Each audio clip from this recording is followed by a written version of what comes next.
जिने भ्राताराच्या वर्तमानी जिचा पतीच्या मताला अनुसरून वागणं असतं तिला पतिव्रता म्हणतात, आणि जिचा घडी घडीला पतीला विरोध असतो तिला पतिव्रता म्हणतात। भारत ही पतिव्रतेची भूमी। एक वाक्य बोलू माई बाप, श्री आदिशक्ती ती जगदंबा ती भगवती, ती दुर्गा आहे ती गौरी, ती शची ती मेधाई, ती अहिल्या आहे ती द्रौपदी, ती सीता आहे ती ताराई ती मंदोदरी।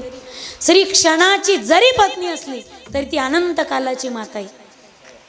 अटलजींच्या भाषेत जर सांगायचं ठरलं, या भारताच्या शंकराचार्यांच्या समोर संस्कृतचं भाष्य करून बोलणाऱ्या भारताच्या एक नेत्या स्वर्गवासी सुषमाजी स्वराज या भारताच्या आदिशक्तीच आहेत। माझा कोणीच पक्षाशी संबंध नाही, पण चांगले व्यक्तिमत्व आपण आदर्श घेणं गरजेचं आहे। या भारताच्या रणरागिणी पहिल्या पंतप्रधान स्वर्गवासी इंदिराजी गांधी या भारताच्या आदिशक्तीच आहेत। श्री कधी पीटी उषा झाली, सायना नेहवाल झाली, सुनीता विलियम्स झाली, भारताच्या गानकोकिळा स्वर सम्राज्ञी भारतरत्न आदरणीय लता दीदीजी मंगेशकर या भारताच्या आदिशक्तीच। अरे उत्पात झाला मंदिराचा, विध्वंस झाला, शिवालय देवालय संपुष्टात यायला लागली, अशा वेळी हातामध्ये शिवपिंड घेऊन मंदिराची पुनरुभारणी करणाऱ्या आणि जगताला पुण्यता बहाल करणाऱ्या होळकर घराण्याच्या कुलप्रभा कुलस्नुषा पुण्यश्लोक अहिल्यादेवी होळकर या महाराष्ट्राच्या आदिशक्तीच आहेत।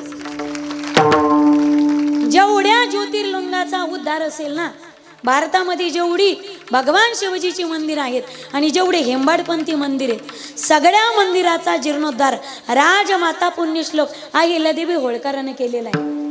आज एखादी महिला कंडक्टर होईल, डॉक्टर होईल, कीर्तनकार होईल, याच्यात काहीच नवल नाही। एक वाक्य बोलू, मल्हारराव होळकरासारखा सासरा जगाच्या इतिहासात झाला नाही, अजून जगाच्या इतिहास नाही।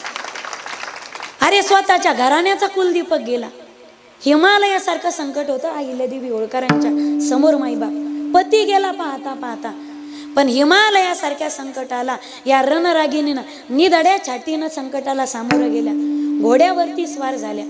आज एकही फोटो नसेल ज्या फोटोमध्ये अहिल्यादेवीच्या हातामध्ये शंकराची पिंड नाही, या पलीकडे पतीचं छत्र हरपलं, आयुष्यभर महादेवाची सेवा केली। भारतीय नारीला धर्म सांगितला माईबाप, पतीला महादेव म्हटले, पतीचं छत्र हरपलं। जेवढे तुम्हाला भारतामध्ये जेवढे बारव आणि पाण्याचे कुंड आहेत ना, त्याही काळामध्ये सगळ्यांसाठी पाण्याची व्यवस्था व्हावी, अरे केवढी दूरदृष्टी होती या रणरागिणीची। त्याही काळामध्ये बारव आणि प्रत्येक ठिकाणी कुंड उभे केले, त्या अहिल्यादेवीच्या पुण्याने उभारले गेलेले कुंड। आज